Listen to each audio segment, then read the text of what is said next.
Panama Canal 22 years ago. First, we go to the bottom of things and find ourselves sidetracked on the floor of the world-famous Gaillard Cut, which perhaps is more familiar to you under the name of Culebra Cut. Now we are traveling along some of the 160 miles of track that were laid down on the bottom of the canal, track that constantly had to be shifted as the shovels dug away at Mother Earth. Right at this spot in the picture, modern Grace liners float on a watery bridge that rises 45 feet from where these rails are. In the distance now, the lines of tracks are to be seen, and also one gets an idea of the width of the canal. Originally specified to be 200 feet in width at the bottom, President Roosevelt, TR that was, ordered the dimensions changed to 300 feet, costing the United States an extra $13 million, and well worth it. Local and white labor were employed in the building of the canal, the white labor being called the gold standard, the native labor the rest. Here's one of the native signalmen. The government kept one of these men, flag in hand, at every switch in Culebra Cut. It had to, for every minute and a half during the peak of activity in Culebra, a train loaded with dirt rumbled on its way to Gatun Dam and Locks. And despite that, it was almost impossible to keep enough empty cars on hand to tax the capacity of the 101 steam shovels used. We don't want to bore you with figures, but in passing we might mention that the government used over 300 locomotives and over 4,000 cars of rolling stock in this work. Now we are approaching the most famous part of the Culebra Cut. First, a full view of the cut, showing something of its depth, with the steam shovels biting away at it and each chewing off as high as 7 cubic yards at a bite. These particular shovels are working on the famous cucaracha slide.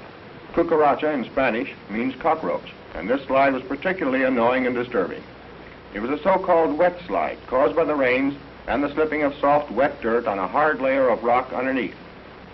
The cucaracha in October 1907 slid right across the bottom of the cut, buried 2 shovels, and for 10 days moved an average of 14 feet every 24 hours. But that was just one of the many things that came up in the building of the canal that were overcome with little fuss and furor, and all the time the shovels kept nibbling away. This is one of the locomotives used to haul the dirt trains. We might add, as we wait for one of these many dirt trains, each with 21 loaded cars to pass, that the canal has experienced some 20-odd slides, all told, totaling 25 million yards of earth and covering 220 acres of cut and destroying 200 miles of track. Some of these slides came during the dry season, and they were caused by faults in the earth, breaks occasioned because of the removal of sidewalls and the cutting of the canal. In short, there was nothing to keep the sidewalls from expanding into the cut, which they promptly did. A few moments ago, we said that the government used 101 shovels.